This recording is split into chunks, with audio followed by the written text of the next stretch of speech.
Hallelujah.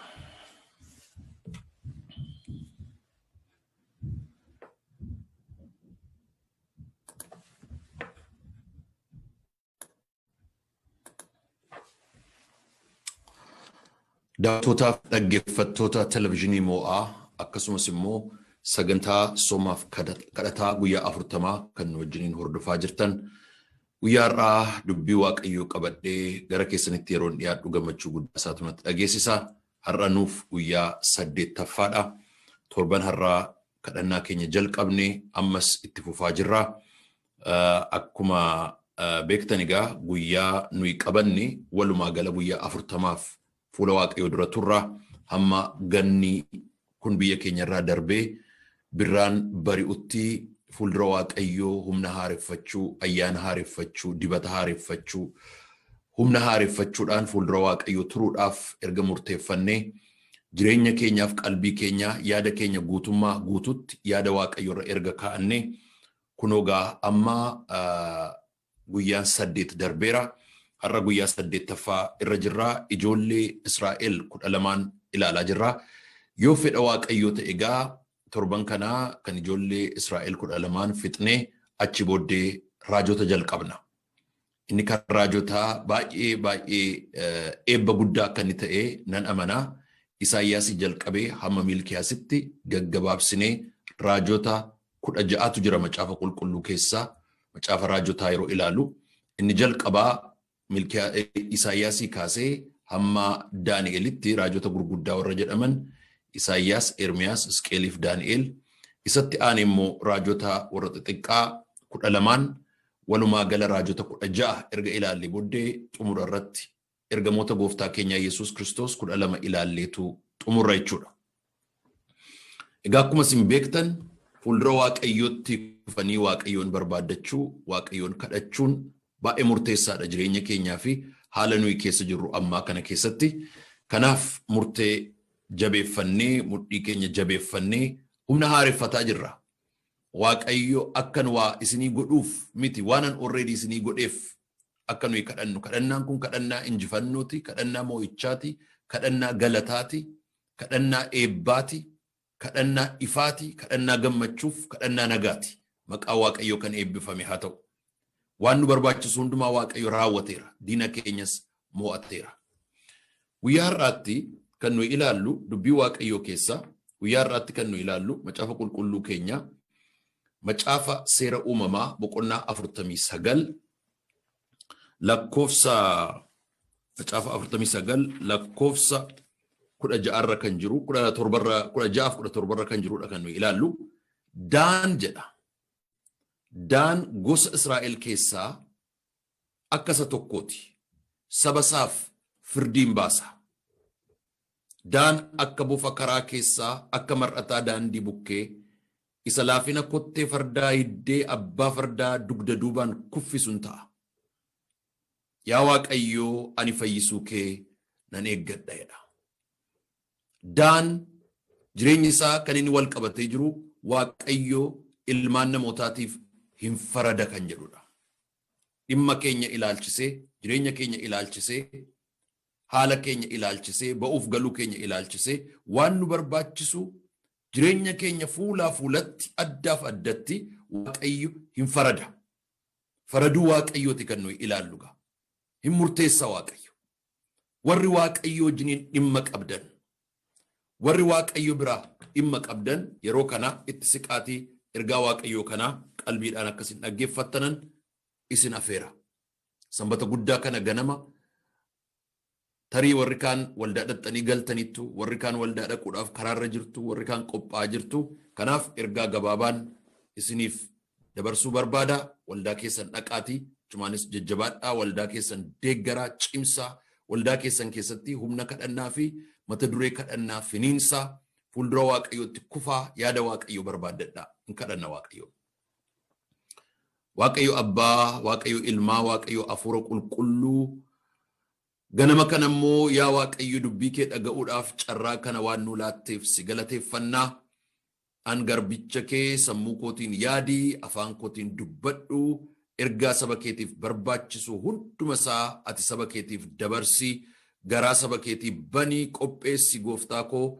Yaa Waaqayyoo amma immoo jireenya keenya guutummaatti dabarsinee sitti laannaa akka fedha keef akka jaalala keetti hojii barbaachisu hundumaatti ittiin hojjedhu. Maqaa ilma Waaqayyoo Yesuus Kiristoosiin. Ameen. Daan dhalachuu isaati kaasee waa'een isaa waa'ee firdii Waaqayyooti.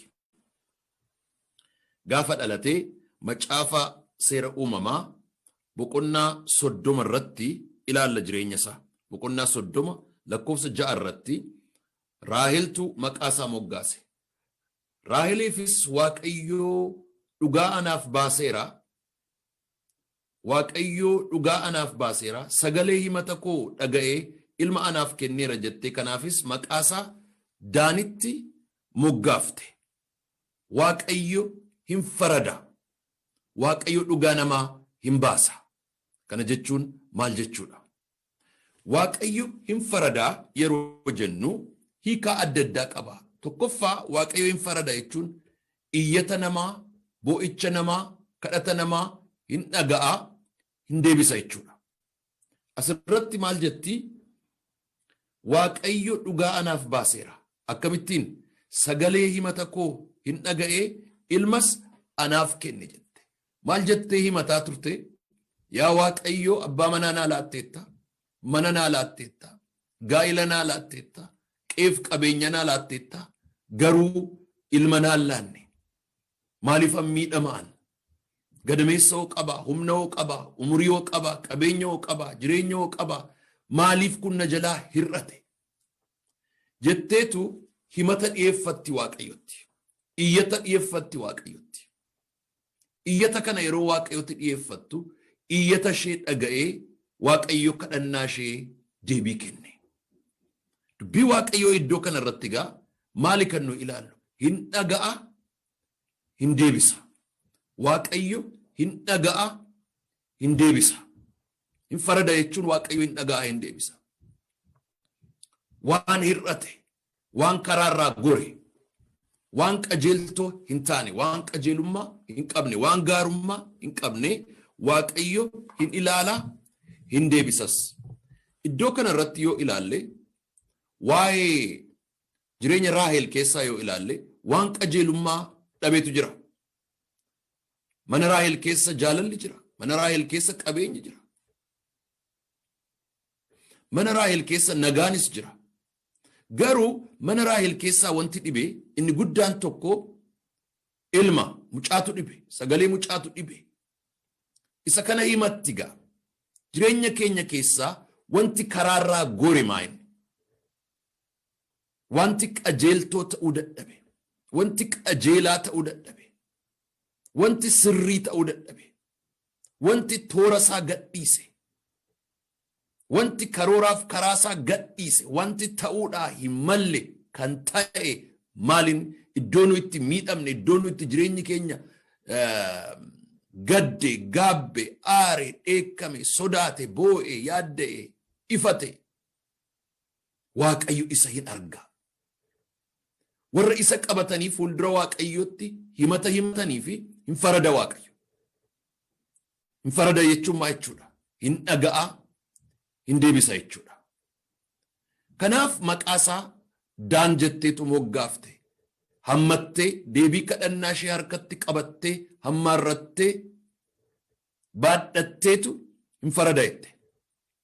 Raaheliin yoo gaafattan Daan jechuun maalidha yoo jettan Waaqayyo hin dhaga'a, hin deebisa jechuudha. Har'a waan tokkoon sitti himaa, wanti karaarraa jal'ate karaatti hin deebi'a. Wanti karoora isaarraa kaate itti deebi'a. Wanti yaaddoodhaaf dhibee ta'e hundinuu iddoo isaatti hin deebi'a. Waaqayyo hin qajeelcha. Tuqaa lammaffaa. Tuqaa lammaffaa kan nu ilaallu macaafa seera uumamaa boqonnaa 49 irratti isa kana immoo abbaa isaatu dubbate. Abbaan Daan Yaaqoobi. Yaaqoob 49 irratti akkas jedheetu waa'ee Daan dubbata. Akkas jedheetu waa'ee Daan dubbata. Isanni waa'ee Daan dubbatu nigaa iddoo kana irratti isinii dubbisa. Lakkoofsa 16 kaase. Daan gosa Israa'el keessaa akka isa tokkooti saba isaatiif firdiin baasa.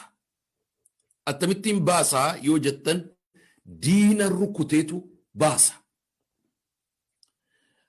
Addunyaa kanarraa jireenyi nuyi jiraannu wanta lama of keessaa qaba. Dualistic waan jennu. Bifurcated jedhu or fragmented. Waan wal mormu, waan wal morkatu, waan walitti rigatu, waan walitti ejjetee dhaabachuu hin dandeenye, waan waliin falmuuf, waan wal faallessu lamatu addunyaa kana keessa yeroo hundumaa jiraata. Yeroo isin gara fuula duraatti deemuu barbaaddan dudubatti kan isin dhiibu. Yeroo isin qajeelummaa barbaaddan xuraa'ummaatti kan fidu. Yeroo isin ifa barbaaddan dukkana kan fidu.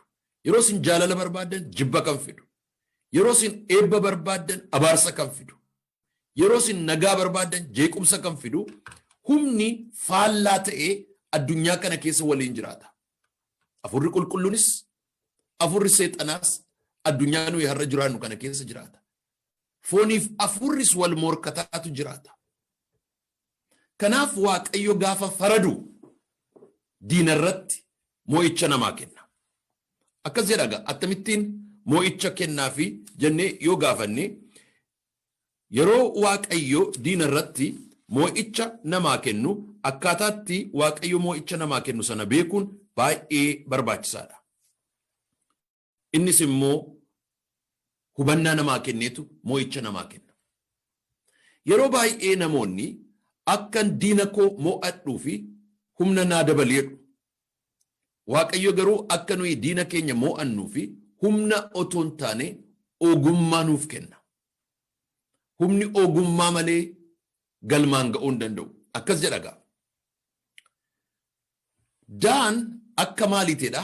Akka bofa karaa keessa akka mar'ataa daandii bukkee isa laafina kottee fardaa iddee abbaa fardaa dudda dudduubaan kuffisudha. Akka bofa karaa biraatidha. Daan bofti macaafa qulqulluu keessatti keessumaa kakuu haaraa keessatti gooftaa Yesuus Kiristoos akka bofaa abshaala akka gugeemmoo garraamii taa'edha. Bofti abshaalummaa, haxxummaa, ogummaa, yaada bilchaataadhaa fi yaada miliquu danda'u kan qabdudha. Yeroo Waaqayyo namaa faradu Waaqayyo ogummaa namaa laata. Ogummaa nu ittiin diina keenya moo'annu nuuf laata. Waaqayyo gaafa sii faradu sammuu kee banaa. Ogummaadhaaf ogeeyyii siif kenna. Bara kana rakkoo qabnu hundumaa keessaa ba'uudhaaf, rakkoo qabnu hundumaa moo'achuudhaaf Waaqayyoo akka inni nuuf kennu kan nuyi kadhachuun nurra jiru humna, baay'ina, tokkummaa, dagaagina, dhaadannoo, sagalee, meeshaa, miidiyaa waan adda addaa jechuu dandeenya. Kun hundinuu jiraate kufaatiin hin jiraata. Kan kana hundumaa walitti qabee soonessee, tasgabbeessee, tarsiimessee, tooftessee gara fuula duraatti tarkaanfachiisuu kan danda'u ogummaadha. Namni Waaqayyoo Salamoon addunyaa kanarraa wanti inni kadhate keessaa ogummaadha.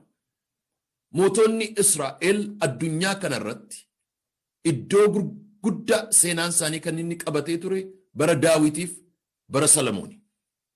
Macaafa qulqulluu keessatti jaarraa Daawitiif jaarraa Salamoon yoo dhannee ilaalle kan isaan ittiin beekaman humna, baay'ina loltuu isaanii, baay'ina uummata isaanii, baay'ina qabeenya isaanii hundumaa caalaa baay'ina ogummaa isaaniiti. Ogeeyyii turan, beektota turan. Ogummaa isaaniitiif sagaduudhaaf, ogummaa isaanii qorachuudhaaf, ogummaa isaanii raajeffachuudhaaf mootonniif gurguddoonni addunyaa itti imalu turan, itti yaa'u turan. Yeroo kana Waaqayyo ogummaa akka inni nuuf kennu kadhachuutu nurra jira. Ogummaa nuu kenni yaa Waaqayyo. Lafa keenyaaf, saba keenyaaf, sammuu keenyaaf, maatii keenyaaf, ijoollee keenyaaf, hooggantoota keenyaaf ogummaa nuu kenni yaa Waaqayyo. Ogummaa nu barbaachisa. Yoo ogummaa hin qabnu ta'e ogummaa afurri qulqulluun namaa kenna. Ogummaa Waaqayyo biraa namaa dhufu. Ogummaa afurri qulqulluun namaa kennu. Yaa Waaqayyo bara kana nuuf kenna. Soomaaf sagada kana keessa gowwummaadhaan deddeebineerra. Waldhaalummaadhaan deddeebineerra. Doofummaadhaan deddeebineerra. Yaa Waaqayyo jaamummaadhaan deddeebineerra. Hin argina seena hin arginu. Hin beekna seena hin beeknu. Hin dhageenya seena hin dhageenyu. Hin jaallanna seena hin jaallannu. Hin hawwina seena hin hawwinu. Isa nu baasu hin beennu. Yaa Waaqayyo isa nuuf ta'u hin beennu. Karaa sagalmaan nu ga'u hin beennu. Akkatti diina mo'annu hin beennu. Gooftaa Yesuus ogummaadhaan nu muudi. Ogummaadhaan nu dibi. Beekuma nuuf kenni yaa Waaqayyo akkuma ijoollee Daan akka bofa karaa bukkee goote yaa Waaqayyo ogummaa, abshaalummaa, haxxummaa, bilchina beekumaan muudde yaa Waaqayyo nuunis akkuma kana nu yaadadhu. Nu yaadadhu yaa Waaqayyo warra kadhannaa kana kadhataa jiru.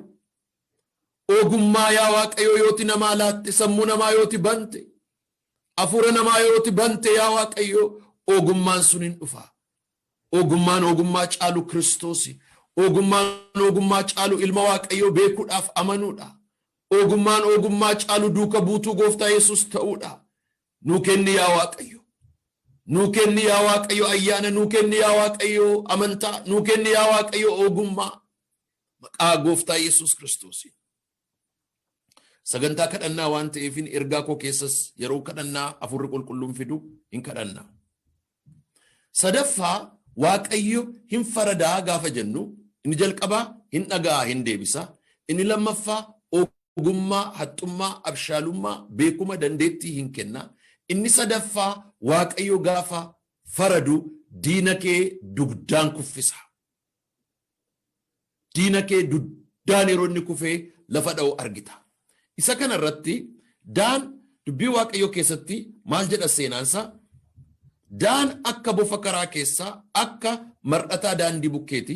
Inni laafina kottee fardaa hiddee abbaa fardaa dugda duubaan kuffisu hin taa'edha. Laafina kottee fardaa argee hin hidda'edha. Gaafa kotteen fardaa sun hiddamu immoo maal godha? Duddaan lafa dha'a.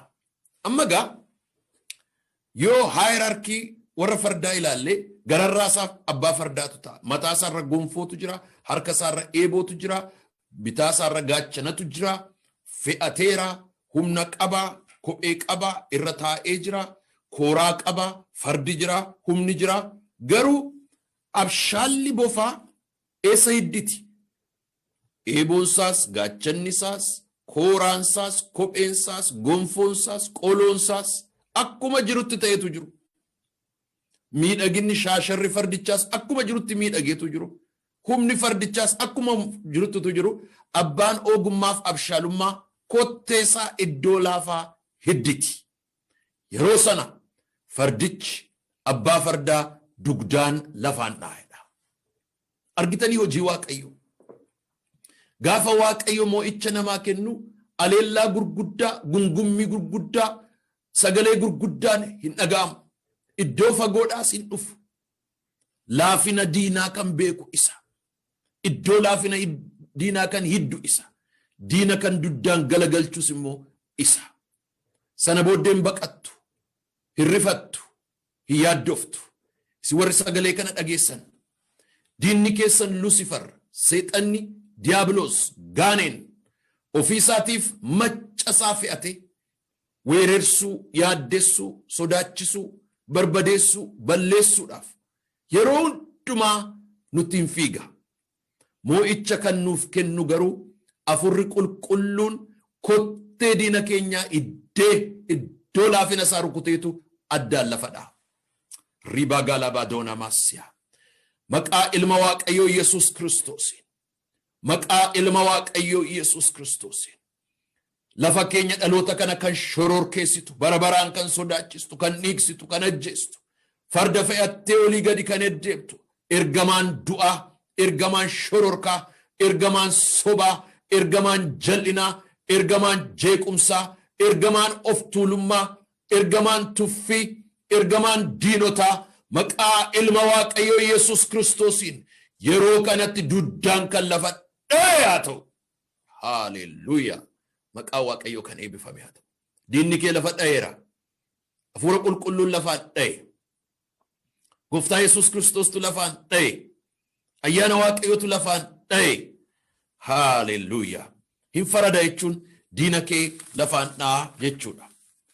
Arfaffaa waaqayyo hin farada gaafa jennu dandeettii hojii namaa kenna.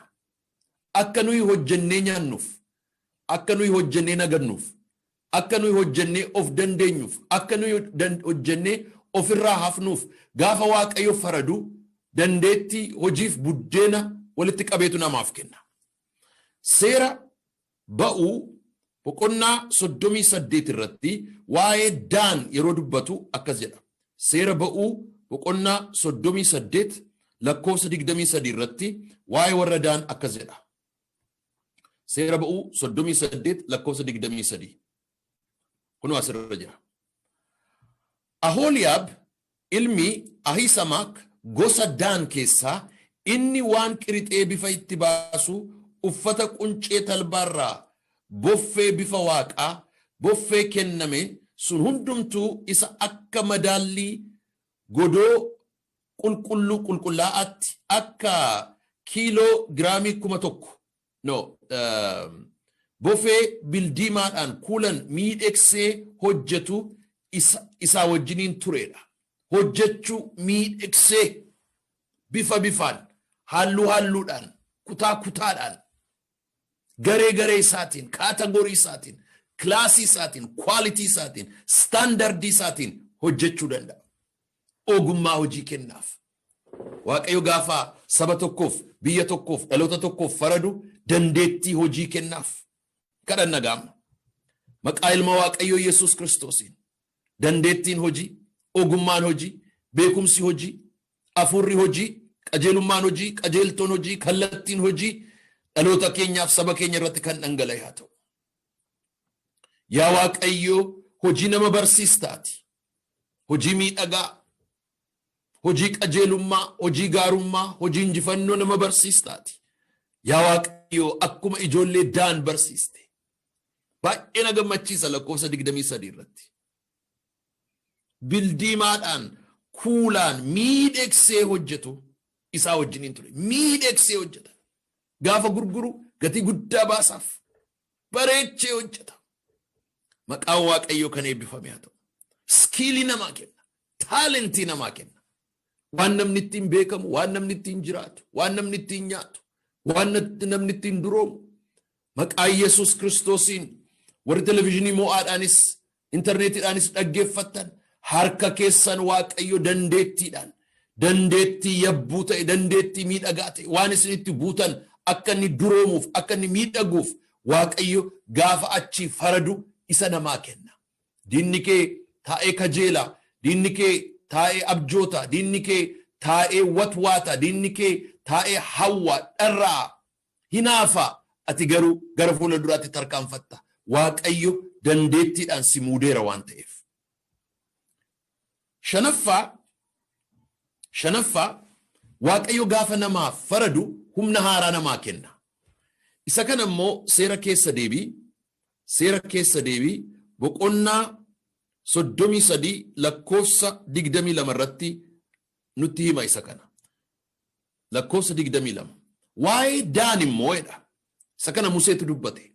Waa'ee Daan immoo Daan akka ilmoolee leencaati jedha. Ilmoolee leencaa jechuun reefuu kan dhalate, humna guuttataa kan jiru, humna haaraa jechuudha. Leenca dulloomee fi ilmoon leencaa humni isaanii tokko miti. Leenci dulloomee gara du'aatti adeemaa jira. Ilmooleen leencaa garuu gara haara'utti, gara jabaachuutti, gara fiiguutti, gara mootummaatti, gara guddinaatti. Waaqayyo gaafa namaaf faradu humna namaa haaraa godha. Akka leenca dulloomee otoo hin taane akka leenca humna haaraa godhuuti. Si haaressa Waaqayyo. Humna kee haaressa, mul'ata kee haaressa. Warri Waaqayyoon abdiidhaan eeggataniidha.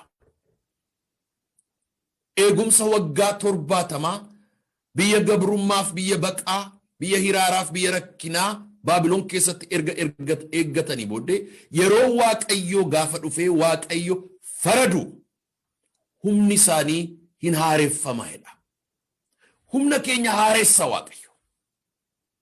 Attamittiin hin dadhabu abalu bara kana hundumaa hin faarfata hin tajaajila hin lallaba hin nagada hin qota hin barsiisa hin adeema yeroo yerootti haaraadhuma ta'aa adeema muuxataadhuma adeema humna dabalataadhuma adeema mul'ata bal'ifataadhuma adeema ayyaana isaa dabalataadhuma adeema attamittiin danda'ama waaqatu namaa farada Waaqayyo gaafa Waaqayyo namaa faradu akkuma daan ilmoolee leencaa nama godha.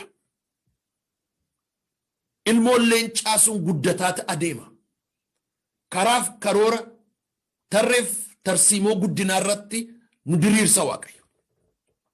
Achirratti guyyaa guyyaatti akka nuyi guddannu beekumaan dandeettiidhaan ayyaanaan surraadhaan mul'ataan ogummaadhaan dhiibbaa fiduudhaan hoogganuudhaan tarkaanfachuudhaan bal'achuudhaan akka nuyi guddataa adeemnuuf humna keenya haareessa.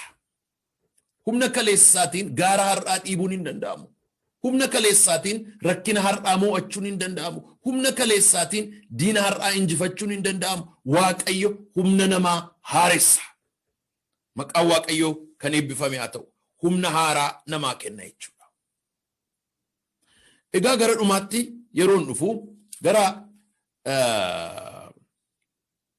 iddoo kanaatti humna haaraa erga kenneefi booddeedha. Humna haaraa erga kenneefi booddee akka leencaati erga jedhee booddee achirratti ja'affaa irratti baasaan keessaa utaala'edha. Inni daan akka ilmoolee leencaa isa baashaan keessaa utaaluutidha. Baashaan jechuun iddoo badhaadhummaa jechuudha. Iddoo eebba guddaa, eebba gadi fagoo, eebba yabbuu jechuudha. Baashaan jechuudha. Iddoo soorumaa jechuudha.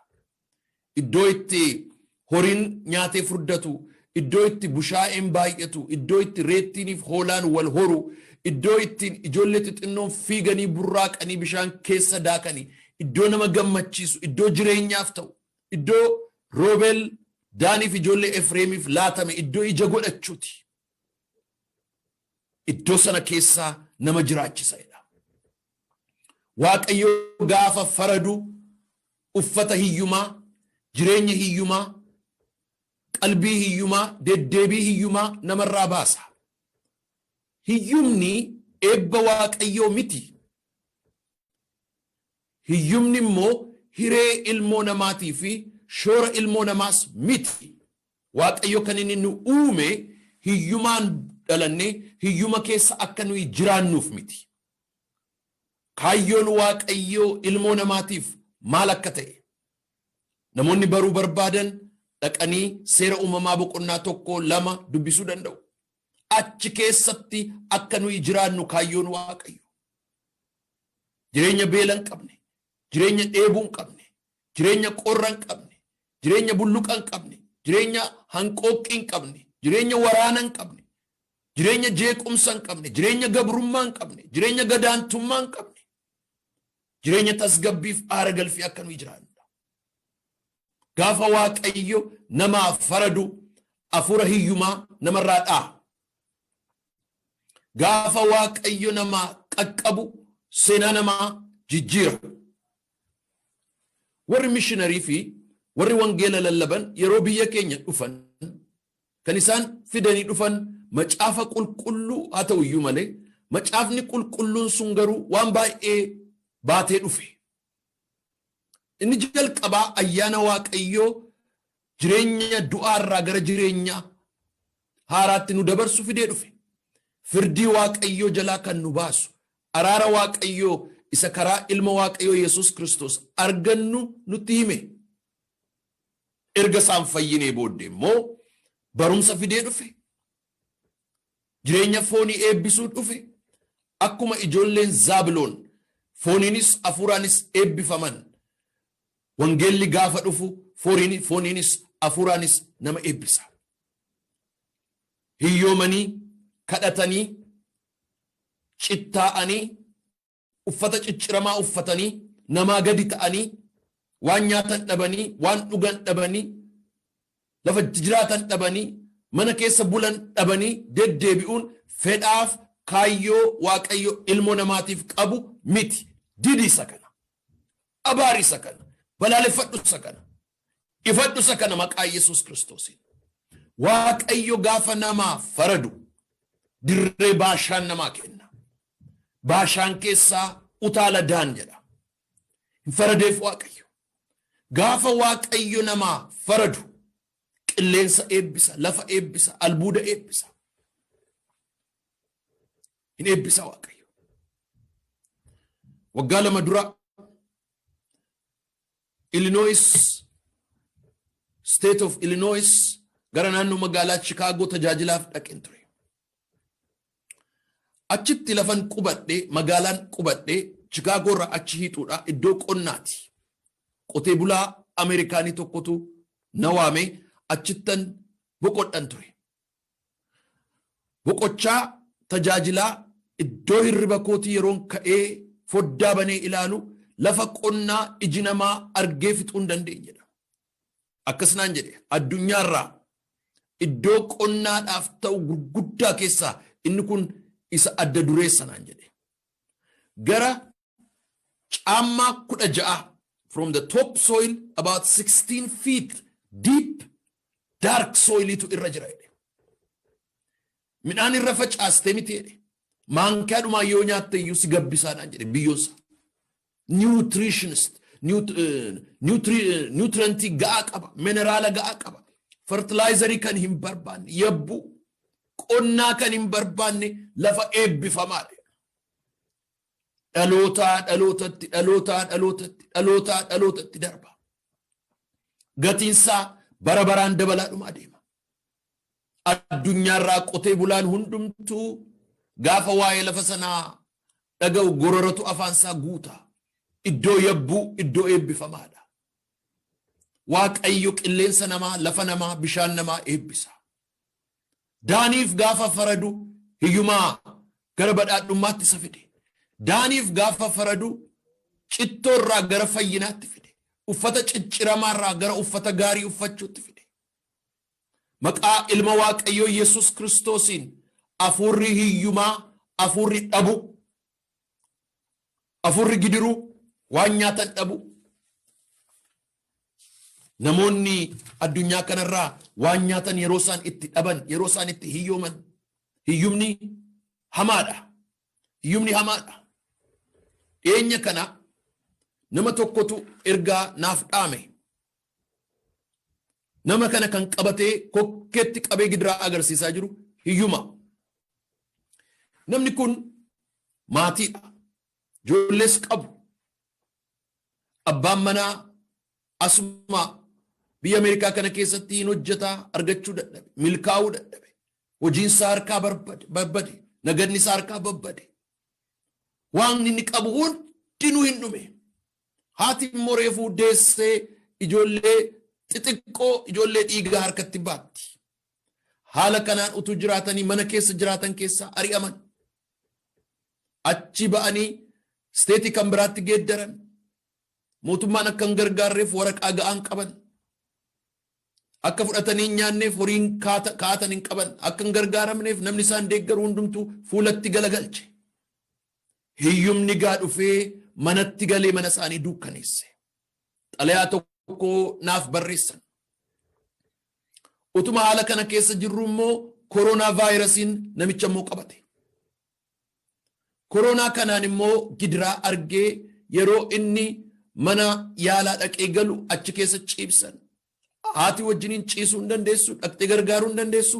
Kanaan gargar ba'an duuti gaa ija baafatee dhufe. Of ajjeessuu kootii yoo nu gargaarte malee naan jette.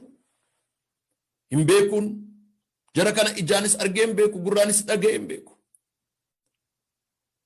Lafa taa'u teessuma isaanii barbaadeen telefoonaan bilbilee argee haadha warraa kootii wajjiniin waan dandeenyu goonee gargaarree jireenyis lubbuunis itti deebi'ee waaqayyo sin haaresse namichis mana hakiimitii ba'ee manatti galee nuu bilbilanii haalatti jiran footoo kaasanii nuu erganii duuti mana keenyaa ba'eedha. Of ajjeessuudhaafan yaadee tureette haati mana. Duuti mana keenyaa ba'eette. Hiyyumni gadheedha. Du'a nama hawwisiisa. Gaafa waaqayyo faradu garuu mana hiyyeessaatiif jireenya farada. Gaafa waaqayyo faradu hiyyuma mana namaarraa dhaa. Mana keenyarraa dha'ee argeera. Mana keenyarraa dha'eera. Mana keessanirraa hin dhaa waaqayyo. Mana keessanirraa dha'eera. Warri isinirraa dhaame galateeffadhaa. Akkas jedha Daan Baashaan keessaa utaala'eedha. Waaqaaf faradeef. Har'aa gadadoo warra qamadiin safaramee fi jiraatu. Warra yaaddoof gadadoo gidiraa boo'ichaa keessa jiran boor maal akka nyaatan, eger booddee waan akka nyaatan, laaqana maal akka nyaatan, irbaata maal akka nyaatan kan hin beekne. Ijoolleen isaanii kan hiyyooman, qonnaan isaanii kan agabuu bule maqaa Iyesuus Kiristoosiin hin farada. Egereen inni jiru, seenaan inni itti aanu maqaa gooftaa Iyesuus Kiristoosiin hiyyuma sana keessaa ba'uudha. Hin farada waaqayyo. Isa dhumaa torbaffaa irratti Daaniif waaqayyo hin faradaa yeroo jennu kan nu ilaallu macaafa abboota firdii boqonnaa 18 keessatti jechi na gammachiisu tokko achi keessa jira. Abboota firdii boqonnaa 18 lakkoofsa 28 fi 29 keessatti akkas jedha. Amma gaa iddoo barbaadeetu dhaqee waraanee erga mo'atee booddee Daan mandaricha deebisanii ijaaranii keessa taa'an jedha. Warri Daan mandaricha deebisanii ijaaranii keessa taa'an jedha. Gaafa waaqayyo sii faradu mandara kee, qe'ee kee, lafa kee, naannoo kee deebisee siif kennaa ijaarteetu keessa teessa. Erga ijaaranii keessa taa'anii booddeedha. Maqaa mandara Laa'ish jedhamaa ture sanas maqaa abbaa isaanii, maqaa abbaa biyyaatti, ilma Yaaqoob Daan jedhaniitu moggaasan jedha. Yeroo waaqayyo sii faradu, qe'ee keetu sii deebi'a. Lafa keetu sii deebi'a. Qabeenya keetu sii deebi'a. Achirra teessee maqaa itti moggaasteetu irra jiraatta. Firoota koo har'a ergaan koo gabaabaadha. Waaqayyo hin farada kan jedhudha.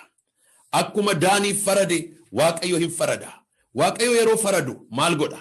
Tokkoffaa waaqayyo yeroo faradu jireenya kee keessatti kadhannaa keef iyya kee boo'icha kee hin dhaga'a. Hin dhaga'a waaqayyo boo'icha namaa hin dhaga'a. Hin deebisaa hin farada. Waaqayyo hin farada gaafa jennu jireenya namaa keessatti diina namarraa rukuta. Ogummaa ittiin diinni rukutamu namaa kenna. Waaqayyo hin farada gaafa jennu dandeettii hojii fi ogummaa hojii harka namaatti diba. Cognitive knowledge duwwaa utuu hin ta'in proficiency nuuf kenna. Akka nu ittiin hojjennu skillii nuuf kenna. Barbaadamoo nu godha waaqayyo. Waaqayyo hin farada gaafa jennu akka leencaa reefu dhalatee humna keenya haaressa. Waaqayyo hin farada gaafa jennu dirree Baashaan keessa bashannanaa basha'aa akka nu utaallu godha. Waaqayyo hin farada gaafa jennu abbaa biyyaa nama godha.